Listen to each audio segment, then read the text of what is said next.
चैनलों पर सबसे ज्यादा किसी का चेहरा दिखता होगा तो वो चेहरा होगा अरविंद केजरीवाल का। जब लोकसभा इलेक्शंस के रिजल्ट आएंगे तो अरविंद केजरीवाल जी जेल में बैठकर ही इलेक्शन के रिजल्ट्स देखेंगे। जब से ये पार्टी बनी है तब से लेकर आज तक इसमें से काफी सारे बड़े बड़े चेहरे पार्टी छोड़कर या तो बाहर हो गए या तो उन्हें बाहर कर दिया गया। योगेंद्र यादव को बाहर निकाल दिया गया था, प्रशांत भूषण को भी निकाल दिया गया था। पार्टी हाईकमांड अपने ही दूसरे पॉलिटिकल लीडर्स की बातें सुनना नहीं चाहती। इस कुर्सी के अंदर कुछ ना कुछ समस्या है।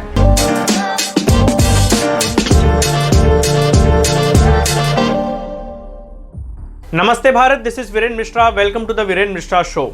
इस समय देश में लोकसभा के इलेक्शंस चल रहे हैं और वोट भी पड़ रहे हैं। इस समय जब भी आप टीवी पर न्यूज चैनल्स खोलते होंगे उस समय आपको चैनलों पर सबसे ज्यादा किसी का चेहरा दिखता होगा तो वो चेहरा होगा अरविंद केजरीवाल का। ये वही अरविंद केजरीवाल हैं जो बेल पर बाहर चल रहे हैं और शायद इस बार जब लोकसभा इलेक्शंस के रिजल्ट आएंगे तो अरविंद केजरीवाल जी जेल में बैठकर ही इलेक्शन के रिजल्ट्स देखेंगे। जब अरविंद केजरीवाल चीफ मिनिस्टर बने थे तब उन्हें एक बहुत ही क्रांतिकारी नेता कहा गया। ये बहुत ही रेवोल्यूशनरी काम कर रहे हैं, जनता के विकास के काम कर रहे हैं। लेकिन आम आदमी पार्टी की हिस्ट्री उठाकर आप देख लेंगे तो जब से ये पार्टी बनी है तब से लेकर आज तक इसमें से काफी सारे बड़े बड़े चेहरे पार्टी छोड़कर या तो बाहर हो गए या तो उन्हें बाहर कर दिया गया।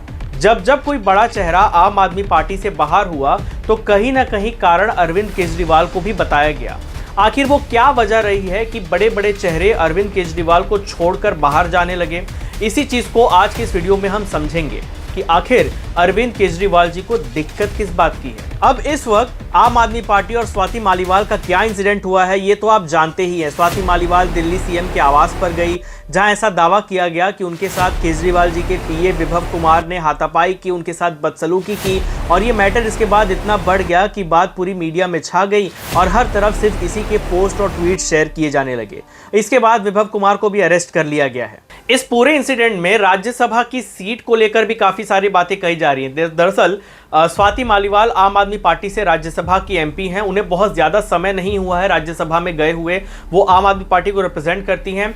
ऐसी बातें भी कही जा रही हैं कि आम आदमी पार्टी ये चाहती है कि स्वाति मालीवाल राज्यसभा की सीट से रेजिग्नेशन दे दें और उनके जगह पर एक सीनियर लॉयर जो कि अरविंद केजरीवाल जी को कोर्ट में रिप्रेजेंट कर रहे हैं उन्हें राज्यसभा भेज दिया जाएगा। स्वाति मालीवाल से कहा गया कि वो एक प्री ड्राफ्टेड रेजिग्नेशन लेटर पे सिग्नेचर कर दें और इन फ्यूचर उन्हें आम आदमी पार्टी में ही एक बड़ी रिस्पॉन्सिबिलिटी दी जाएगी। लेकिन स्वाति मालीवाल इस चीज के लिए बिल्कुल भी तैयार नहीं हुई, जिसके बाद अब ये हाथापाई वाली पूरी घटनाएं सामने आई हैं। वैसे आप में से बहुत लोग नहीं जानते होंगे कि स्वाति मालीवाल का राज्यसभा का टेन्योर ऑफिशियली 2030 में खत्म होने वाला है। Swati Maliwal Delhi commission for womens की चेयरपर्सन भी रही हैं और वो आम आदमी पार्टी की बहुत इंपॉर्टेंट हिस्सा भी रही हैं। वो आम आदमी पार्टी की फाउंडर मेंबर्स में से एक कही जाती हैं। देखिए, इस पूरे हाथापाई वाले इंसिडेंट के बाद से ही अरविंद केजरीवाल और उनकी आम आदमी पार्टी को बहुत घेरा जा रहा है, उन पर बहुत सारे वर्बल अटैक्स भी किए जा रहे हैं। अब आम आदमी पार्टी खुद स्वाति मालीवाल के विरोध में कहीं ना कहीं नजर आ रही है।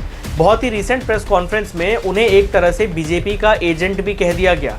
आम आदमी पार्टी का कहना है कि स्वाति मालीवाल को अरविंद केजरीवाल के घर पे हंगामा करने के लिए बीजेपी नहीं भेजा था। जमानत मिली है और भारतीय जनता पार्टी द्वारा लगाए गए झूठे केसों से वो तिहाड़ जेल से बाहर आए हैं, तब से भारतीय जनता पार्टी बौखलाई हुई है और इसी बौखलाहट के तहत भारतीय जनता पार्टी ने एक साजिश रची, एक षड्यंत्र रचा और उस षड्यंत्र के तहत स्वाति मालीवाल जी को दिल्ली के मुख्यमंत्री अरविंद केजरीवाल जी के घर 13 मई को सुबह सुबह भेजा गया।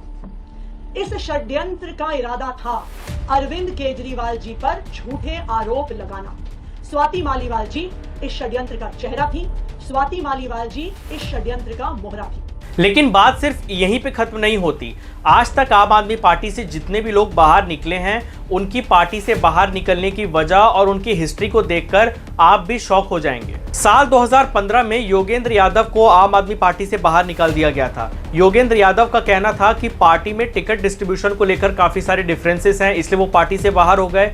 तो वहीं दूसरी तरफ आम आदमी पार्टी ने उन पर एंटी पार्टी एक्टिविटीज का आरोप लगाया, उन पर corruption with in the party के एलिगेशंस लगा दिए और ये कहकर उन्हें पार्टी से बाहर निकाल दिया गया। साल 2015 में ही प्रशांत भूषण को भी आम आदमी पार्टी से निकाल दिया गया था। उनके ऊपर भी इसी तरह के एंटी पार्टी एक्टिविटीज और corruption with in the party इस तरह के एलिगेशंस लगा दिए गए थे, जिसके बाद यही सारे कारणों को बताकर उन्हें भी पार्टी से एक्सपेल कर दिया गया था। और इसके अलावा राजकुमार आनंद, जो कि दिल्ली गवर्नमेंट में मिनिस्टर भी रह चुके हैं, उन्होंने आम आदमी पार्टी और दिल्ली गवर्नमेंट की मिनिस्ट्री दोनों से रिजाइन कर दिया, ये कहते हुए कि पार्टी अपने फाउंडिंग प्रिंसिपल से पूरी तरह हट चुकी है, वो अब किसी और ट्रैक पर जा रही है, यहाँ भी करप्शन बहुत हो रहे हैं। इसके अलावा आज तक जितने भी लोगों ने आम आदमी पार्टी को छोड़ा या जिन्हें आम आदमी पार्टी से बाहर निकाल दिया गया, उन सब के ऊपर भी एंटी पार्टी एक्टिविटीज या corruption with in the party के एलिगेशंस लगा दिए गए। और इसके अलावा एक बहुत ही बड़ा कारण जो देखा गया वो रहा है सीट डिस्ट्रीब्यूशन, यानी कि कुर्सी को लेकर डिफरेंसेस।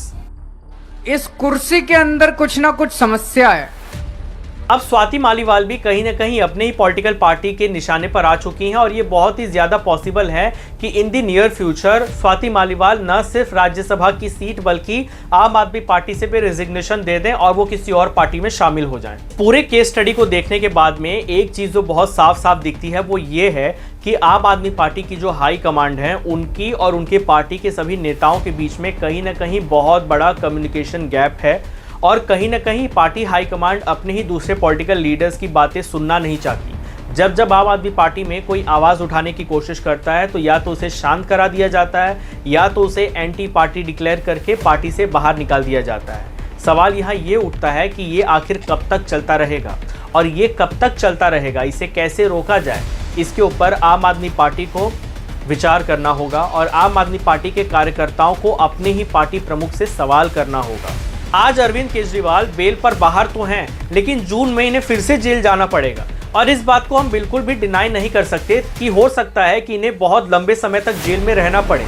ऐसे में जेल में रहकर ये आखिर कब तक सीएम का काम करेंगे?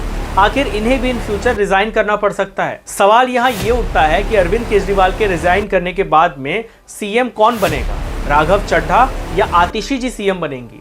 ये भी हो सकता है कि कल को जब आतिशी जी के सीएम बनने का नंबर आ भी जाता है तो सुनीता केजरीवाल ही उन्हें दबाने के लिए सामने आ जाएं और वो सीएम के पोस्ट से दूर रह जाएं। तब शायद आगे चल के आतिशी जी भी आम आदमी पार्टी से रिजाइन करके किसी और पॉलिटिकल पार्टी में चली जाएंगी और आज वो जिन स्वाति मालीवाल को बीजेपी का एजेंट कहने की कोशिश कर रही हैं, कल को वो उन्हीं स्वाति मालीवाल के सपोर्ट में भी खड़ी हो जाएंगी। अपने ही पार्टी लीडर्स की बातों को न सुनना, उनके आवाज उठाने पर या तो उन्हें शांत कर देना या तो उन्हें पार्टी से ही बाहर निकाल देना एंटी पार्टी डिक्लेयर करके।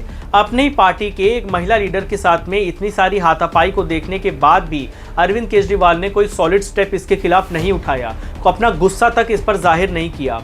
क्या इसे एक डिक्टेटरशिप नहीं कहते हैं? आप मुझे कमेंट करके बताइए। मैं मिलूंगा आपसे द वीरेंद्र मिश्रा शो के अगले एपिसोड में। तब तक के लिए बने रहिए मेरे साथ। जय हिंद, जय भारत।